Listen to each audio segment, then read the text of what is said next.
Alright folks, welcome. We've got a replay here that should be a real crowd pleaser. Not only is it a 2v2, but it's a box breaker. That's right, we've got Tyrion and, what is this? Malachi, that's right. Malachi, the Slayer Engineer, and Tyrion in a degenerate box with a Thunder Barge. Doesn't get more degenerate than that against Shadow Tyrion here, who has teamed up with, of course, the Goblins and the Squigs. Mostly Squigs. Of Slade, the submitter of this replay. Who else could it be? He's going to come in here and try and break these boxes. So, yeah, let's take a look at the builds here. We've got the double Colossal Squig, including the ROR, a bunch of Squig herds, Night Goblin War Boss on his Squig, Mangler Squigs, and the 8-Peak Loons, Night Goblin Shaman, Heralds of the Wind, Reaver Bows, along with, yeah, looks like some White Lions, infantry here, a couple of bolt throwers. Of course, Tyrion himself does include the ROR, White Lion infantry, and it looks like a lore master for the caster. We've got some Shadow Warriors, ROR there as well. And yeah, looks like the Mangy Marauders also threatening the side. Meanwhile, in the box, we've got Red Tyrion here, and Malachi, plus Thunder Barge, just spears, and a couple of Dwarven infantry. Dwarf took all the artillery here with organ guns, flame cannon, regular cannons. Yeah, the flame cannon is definitely an interesting choice, especially against Tyrion, who has tons of fire resistance. But gyrocopters did go back, try and finish off the bolt thrower, but it looks like we're intercepted with the fermented fungi there by the Night Goblin War Boss. Nice teamwork, making the dream work, and we get the Fanatics unleashed and the massive Squig overload. You can see that the Colossals care not for the box. They will just immediately penetrate the back line and begin to unload, as does the Flame Cannon. Probably will do a little bit better against the Elven infantry there, but nonetheless, we'll watch this beautifully cinematic unfolding of events as the Squigs smash into the flank here. We see the Elven archers on the other side just standing back and shooting. They're going to shoot down the artillery crews here quite easily with the disruption going on. Tyrion also just standing and eating all the fire, preparing for that Heart of Averlorn to, yeah, just regenerate some of the damage that he had lost. But it looks like maybe he got blown out of the Heart of Averlorn heal proc and didn't get the full thing of it. That's interesting. Anyway, yeah, more Squigs coming in. Second wave here as the Squig hoppers start to make contact. Some of the Elven infantry also start to get in the fight, but the bolt throwers in particular, looks like they're focused right now on the Thunder Barge. Yeah, the Thunder Barge is going to be an issue as the game starts to go on. The archers and other ranged units definitely need to try and focus it down if possible. But right now, the Shadow Warriors still working through these various artillery crews here in the center, helping the Squigs make sure they finish off. There's a lot of value in the artillery crews, so makes sense to finish them off. Lion infantry helping to support here. The spears of Red Tyrion just, you know, viciously holding out. We do have the Scions of Manon here, or Mathlon, rather. Manon's the man dude. Mathlon's the elf dude. Anyway, get your nuisance being thrown down as well. They're not really going to do much damage, but they are just spears after all. But they will hold out very well. 60 melee defense with that martial prowess active. Yeah, they'll be pretty tough to kill, but we'll see if the Alliance here is up to the task. Right now, the box is in absolute shambles. And yeah, the bolt throwers continuing to focus down. It looks like the Shadow Warriors now turn their attention as well to the Thunder Barge. So, due to the fact that it actually has a hitbox, it can get hit by missiles properly now. It's going to be taking a massive amount of missile damage. I'd be curious to see the Thunder Barge's value after this game, given that it was able to just kind of fly around and shoot with impunity for a good amount of time. But I love the goblins, even the handful that are here. I guess they get their fanatics off, these 8-Peak Loons, and I mean, they're unbreakable, so they're going to keep fighting. It's not like they're going to rout here, but just the fact that they're kind of involved in this fight is a lot of fun. Yeah, Red Tyrion here gets absolutely slapped around by the Colossal Squigs, by the Manglers, and relatively quickly the double box breaker is complete. No doubt pleasing some of you out there. Relatively quick game for a 2v2, but that's how it goes when you get a very aggressive rush into a very static box. And yeah, credit to Slade and his partner here, but mostly Slade for the sledgehammer squig attack on the side flank there, and just straight up winning the engagements. Yeah, the Manglers are just so good, man, especially with the general lack of anti-large here. I mean, I say that with Staunch Line of Spears, but ultimately they are just spears, which, you know, some of them actually do get some pretty good value, but you need something with a little bit more agency, a little bit more initiative, if you will.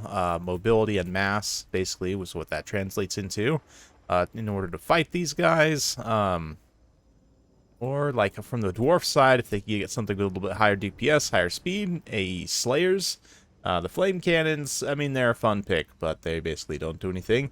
So you could definitely just change them out for literally anything else. The Organ Gun and the Cannon both actually pay for themselves, as does the Thunder Barge, interestingly enough. But then the rest of it here, yeah, like these Thunderers, you've got so much ranged investment here already, and far be it for me to give advice to the box bros here, but you could definitely just cut these Thunderers out for, like, Slayers, right? Especially if you're cutting the Flame Cannons as well for Slayers. Average all the value out. You could probably get about 4 Slayers, I think, for all that. Maybe a little bit less, but anyway. Yeah, then the Elf side, and the Staunch Line of Spears.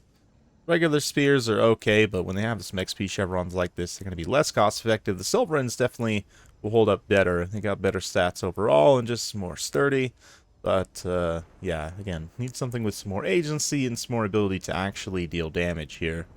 Yeah, Squigs, very fun. As for the Shadow Tyrion side, I guess the White Banner. And Loremaster actually gets quite a bit of value there. I didn't catch what exactly he was casting. Maybe some Flock of Doom or something. But, of course, Shadow Warriors in a situation like this where, you know, you're kind of...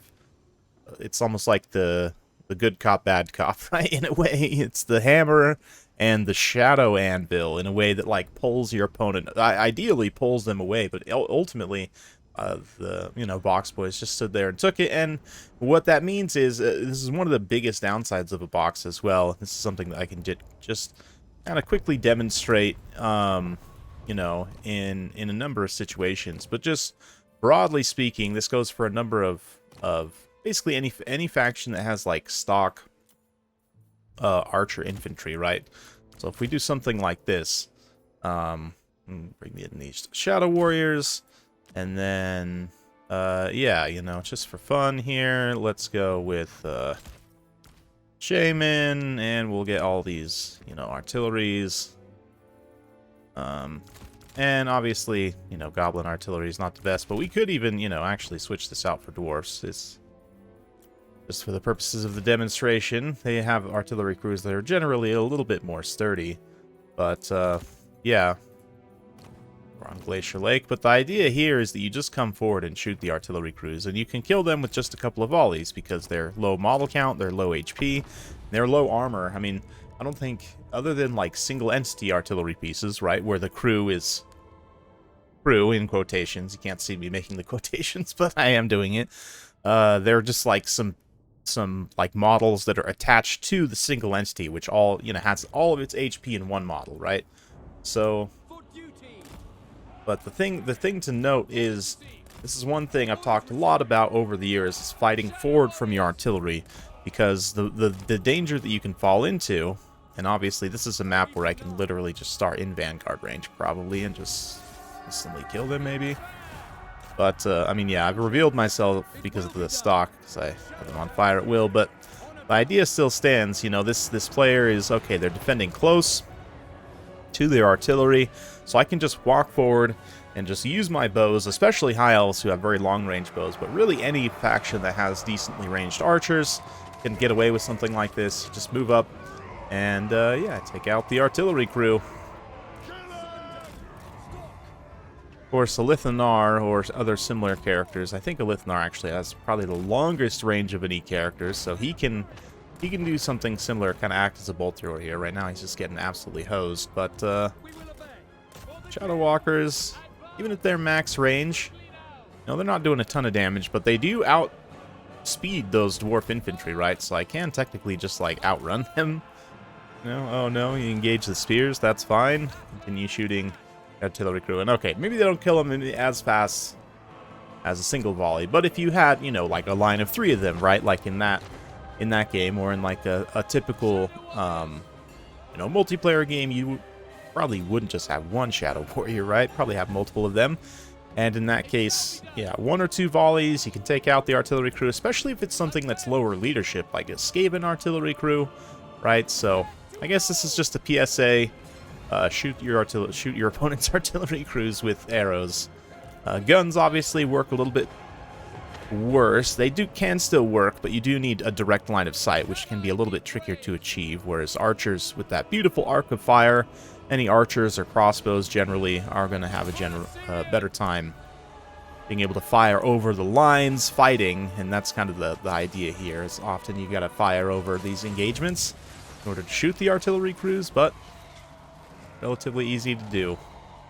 So anyway, that's it for today. Hopefully you guys enjoyed. If you like this sort of content, be sure to like, subscribe, hit that bell notification button. Every time I upload a new video, you'll be notified. Thanks again. We'll see you next time.